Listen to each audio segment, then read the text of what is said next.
Well, welcome back to the channel. You remember the issues we had coming back from that car show? Talking about having to crawl the back roads? That was fun, wasn't it? Thankfully, it wasn't very far from the house, and we know where all the back roads are where we live. So we went 20, 25 miles an hour. But let's just say that this suspension needs fixed. I bought all the parts. Because,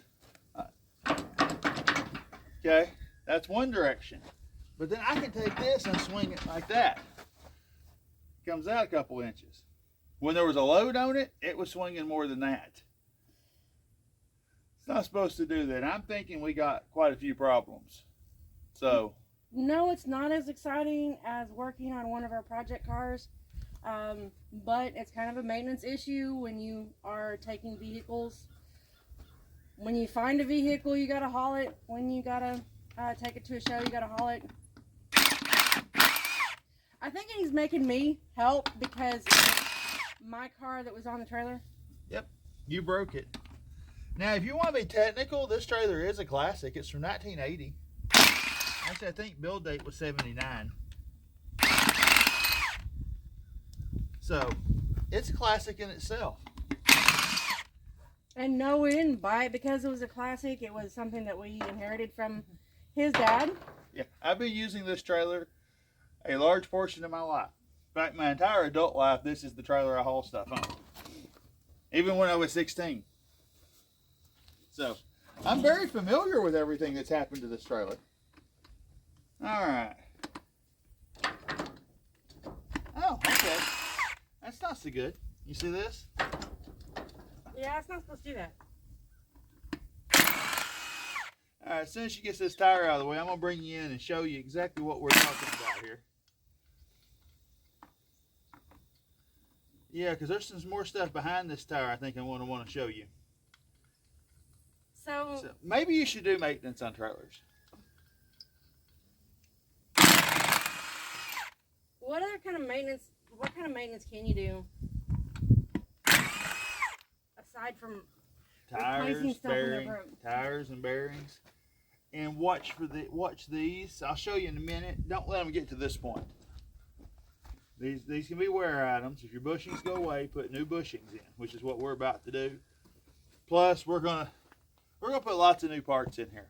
It only costs $70 to get enough parts to completely make this good again. All right, let me get you in here and show you what I'm talking about. This right here,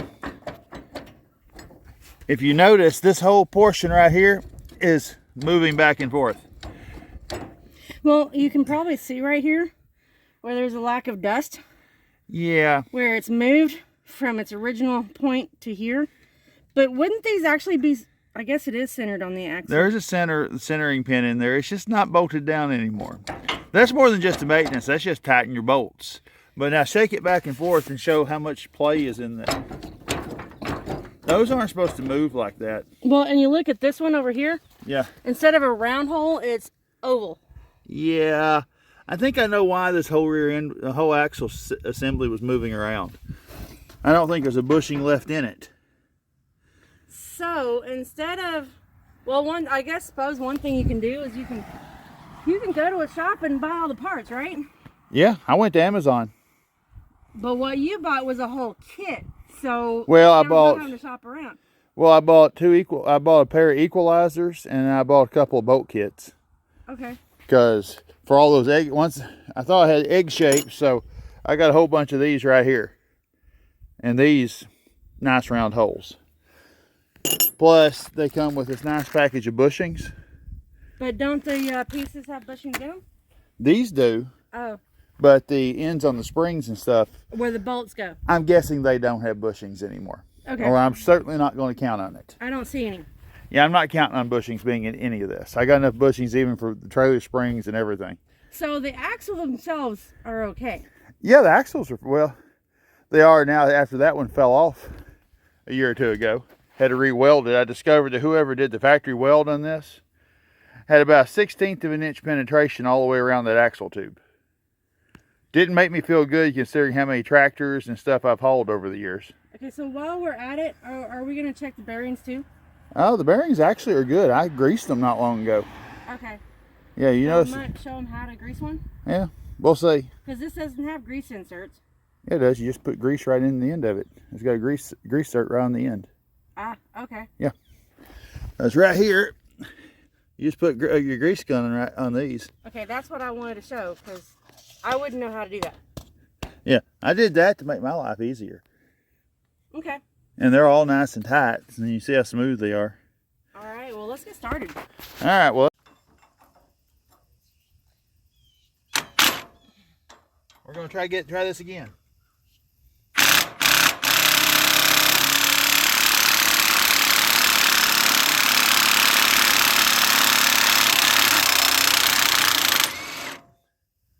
That's all.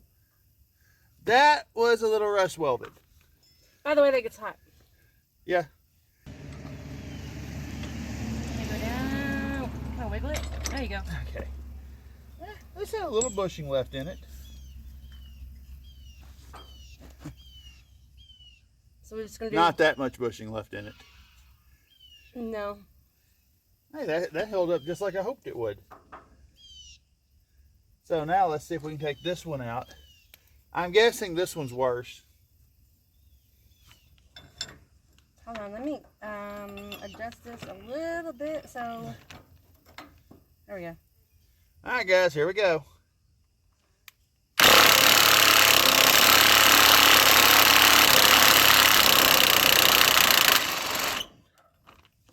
And if you don't have one of these, I highly recommend getting a half-inch impact driver. This is the high torque version with the max output batteries.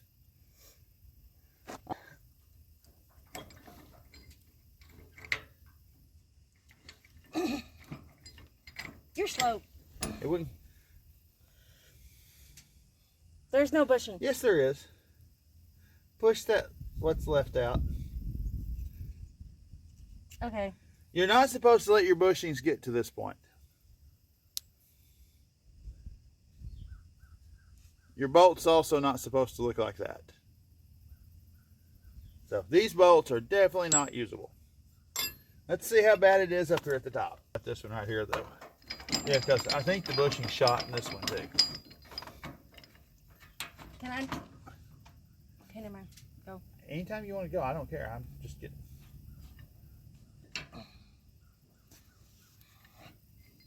What I'm doing is trying to use the trailer itself to hold onto it because it vibrates really badly. You ready? Or you Yep. want to let it go up? You could put your hand under it and let it go up, just hit the trailer. It's hitting the trailer. Oh, it fell off. We'll see how bad this one is, because this equalizer probably shouldn't swing like that. Okay.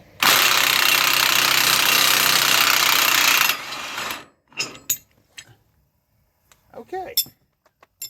Well, that bolt's not much better shape.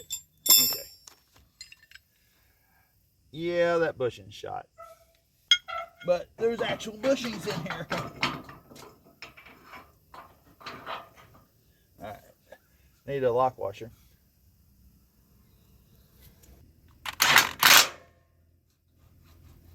Okay.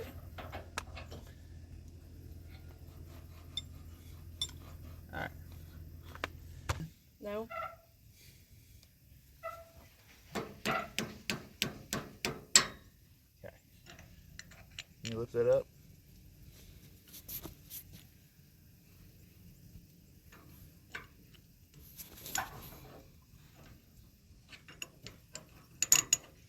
Okay. Let it down. Yeah. Get that started on them.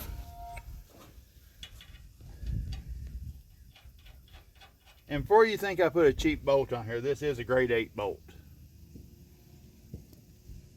Alright. Now then.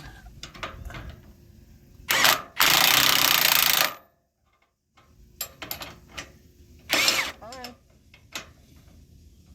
Okay.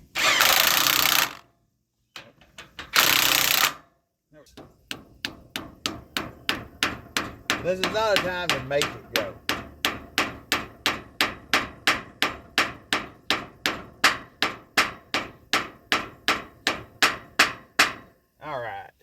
that plate. But you're also asking the person who can't hit the broad side of the barn to do that? Yep. All right, now the way these things work, you don't want this bolt moving against this. This should be static to here. And that way the only pivot point is in here, okay? That way you're pivoting on the bushing and not pivoting metal on metal here. So even though I may have not done the splines as well as I could have, I had this in mind my whole time. This is what I use to make sure the bolt doesn't turn. Just a little dollop. You can take it right back off with a grinder. But the other ones didn't have that. And they wore completely through. Okay. That's the big part of why they were wearing so bad. That's why that egg shape had appeared. Alright, we're just going to put a quickie tack weld right here.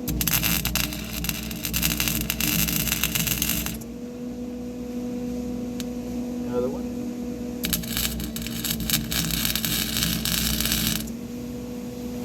Oh, that was louder.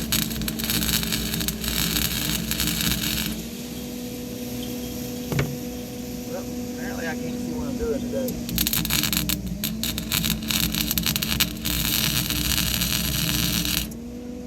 Okay, finally did it right. Excuse my welding, I'm out of practice again. Let me move this over to here. This is just a little insurance.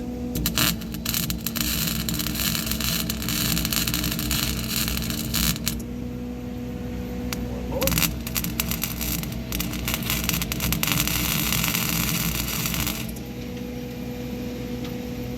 And let me do this one up top.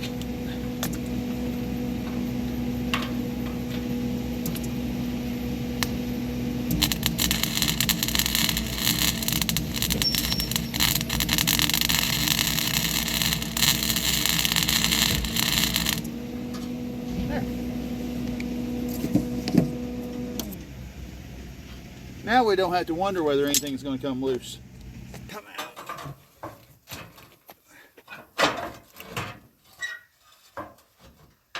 Alright. Is that enough to get the bushing? Yeah. Because I don't want to get too carried away. Yeah, that bushing's not in much better shape. Okay, it's not even as good a shape.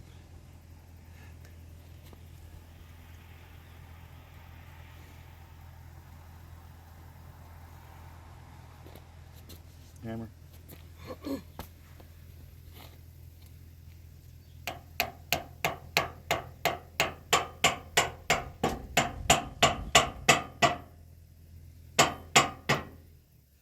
Alright, now can you tap it up with the hammer? Because it seemed like it was climbing as you were tapping.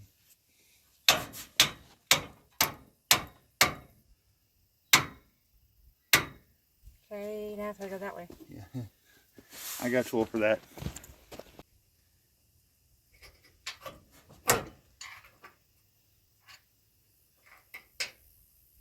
I have to tap it in with that rubber hammer. Yeah, I don't think those splines still count.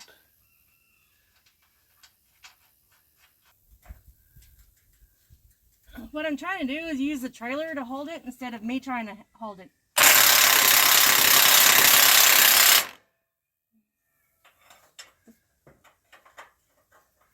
Yeah, there's no splines in this one either. In case you wondered, they are rusted out. Okay.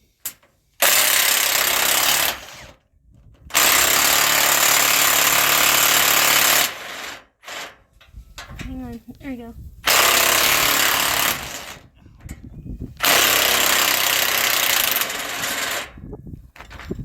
And apparently the bolt was holding together with a lot of rust. All we gotta do now is tack weld those two pieces and put the wheels back on. And we gotta get this tightened. Oh yeah, the U-joints. Yep, so I'm gonna get some tack wheels done here. Not the U-joints, the U-bolts. U-bolts. I'm gonna get some tack wheels done. She's gonna try to find a 3/4 inch socket so we can do that. So we'll be back in a minute. Okay. Alright, we finally found our missing socket. Apparently 3/4 had almost as good as 10s. Not quite, we did find it. So. Got it going in the right direction, right? Yep.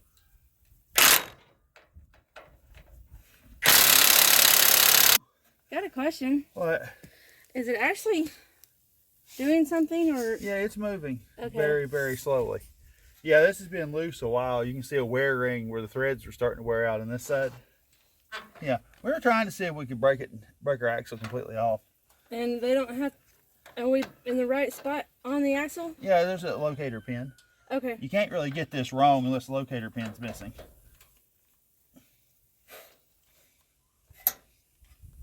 I need a battery. Well, I don't think these are going to come loose.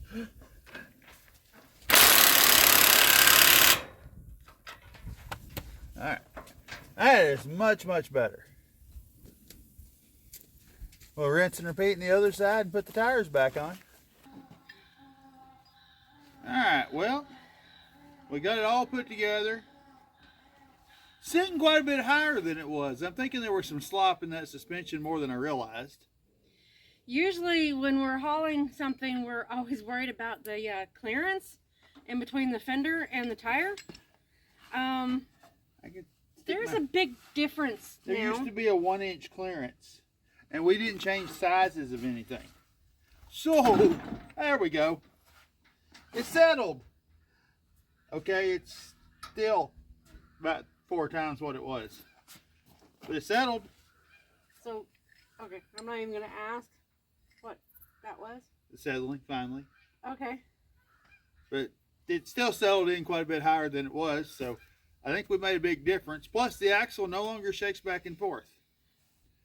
Now, I didn't do it necessarily the way you do it by the book, because I knew most of my spots that I wasn't replacing, those splines and those bolts were going to be rusted out. So I went in knowing I was going to tack weld every bolt head. It's on suspension, sometimes just tack welding your bolts, you know for sure your suspension's always going to be there. Because no matter what you do to your bolts on lock washers, anything like that, if you tack weld the bolt head, it's still there. That's pretty much anything that we do. Don't always, we're not always doing everything right. You can always read the instructions for yourself. Now, I probably didn't have to change these out either, but, and they're not, this one is a little bit egg-shaped. That's what I was afraid of, that it might be in bad shape. This one would have been serviceable, but it's definitely egg-shaped in the hole. That's why I went ahead and got new of these. They only cost 25 bucks for a pair on Amazon. I'll go ahead and link the bolt set and the equalizers here that I put on here and down below. But yeah, that definitely was not round anymore. So again, sorry this wasn't that much of an exciting, perhaps even interesting project, but it's kind of one of those things that you got to do if you want to work with vehicles. If you want to see more projects, we kind of had to do this one. Yep. Because we couldn't bring any more home. Well, or take whiskey anywhere. Because she's still not roadworthy yet, but we're working on it. So we're glad that you could join us, and we'll see you next time. All right. Like and share on down there at the bottom.